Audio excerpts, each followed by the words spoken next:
Hey, happy Sunday. Thank you so much for watching. I really appreciate you being here. Gary Martinez, I'm coming to you from my bedroom. I'm in Colorado Springs. Drop in a comment box where are you watching this from. I'm going to be on here for 5 minutes or more, I'm going to say. So there's your heads up. I know you're busy, same here. So let's go ahead and get into this right now. I'll never forget this day I got to volunteer at Monica's 5th grade class. This was a new school for her. And what the teacher was telling me on the phone was that Monica was having some struggles. Morning, Sharon. So I go and volunteer on this day in this class at this new school for Monica. And I get into school, I get the little visitor sticker or ID that I had to wear, and I walk in the hallway and I go into the class. And I see Monica. So that's what Monica was doing.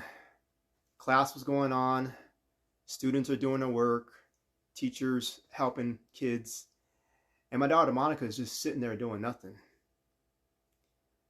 No energy, not getting any work done, not there. So I tap on Monica real lightly. She wakes up. I start talking to Monica, and I know what she needs. She needs some activity for her body and for her brain to wake up on this day. So I asked the teacher, can I take Monica out in the hallway and give her some activity so she can wake up and see what she can get done in class? So she's like, sure, go ahead, please. So I take Monica into the hallway, and the first thing we do is we take it one step at a time. So we're walking in the hallway, and Monica's, shaking up the cobwebs, shaking out the cobwebs, starting to wake up. And we start a conversation. Next step is one of Monica's favorite things to do at this time was a piggyback ride. So I get down, Monica gets on, piggyback ride in the hallway. Now she's getting this body awareness for her body so she can feel that her body is there, and so she can start to wake up and be there for school mentally and physically. I know we did a few other exercises after that, and Monica was starting to come around, and she was actually waking up, and she was more focused and she was more alert. So we go back into the classroom, and she hadn't done any work for the day. So they had an iPad and they had a book. So they had a choice to do the work. The iPad was too overwhelming for Monica. So we used that physical book. And I remember that we got one problem done. And that was huge because some production is better than nothing. So that was Monica's first step. Shortly after that, the bell rang. So it was time to go to the next class. The next class on this day was art class. So we go into art class. I have to sit in the back, and I get to see what Monica does in art class. Monica really loves art. She loves to draw. She's super creative. But on this day, there wasn't really much interaction with the teacher and the students. So Monica kind of drifted back to that position, and she didn't participate in that class.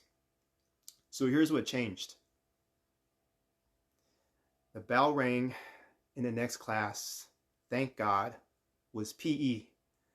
So we go into PE class. The teacher is super energetic, and he says hi to Monica. She can feel his energy because she can feel the vibe of people, and if they really love her and they really care about her. So Monica started to light up. The teacher's talking to Monica. She's happy. He's got this winning spirit. And then he comes up to me for a second and says, hey, you know what? I love your daughter. I love her smile. She has this amazing energy every single day in class. So he goes back to the class and he explains they're doing some type of tag game. So everyone's running. Kids are laughing. Kids are having fun. They're tagging each other. If someone gets caught, they got to they gotta be on the outside because they're out of the game. So Monica's in there playing, she's in the middle, she's running and she's running. Now she may not be playing the game to a T, but she's running. She's getting activity to her body, to her brain. All this blood flow, all this input that her body and her brain is craving, she's getting it right now, and she's back to life. She's at school, she's focused, and she's there in the moment. So I tell the teacher before the class ends, I was like, you know what? You just saved my daughter's day, because I came in here a few classes earlier and my daughter was doing nothing. She had no energy, and this is why PE class is so important. So I super love your energy. I told him, I love your spirit, and thank you so much for being here for my daughter. So on this day, the PE teacher, he saved Monica's day. He rescued her. He gave her the attention that she craves. His class gave her the movement that she needs to be there in the moment at school, to feel included with other students, to feel included for herself, and to have a great day. And that's what happened on this day. You know, I remember other times at school when I volunteered, and honestly, it was kind of like a broken record. But one thing I did learn is that when Monica was able to get activity breaks, which goes for a lot of our kids who have sensory needs or autism, they just need some play activity so they can feel included and wear a smile for the rest of the day.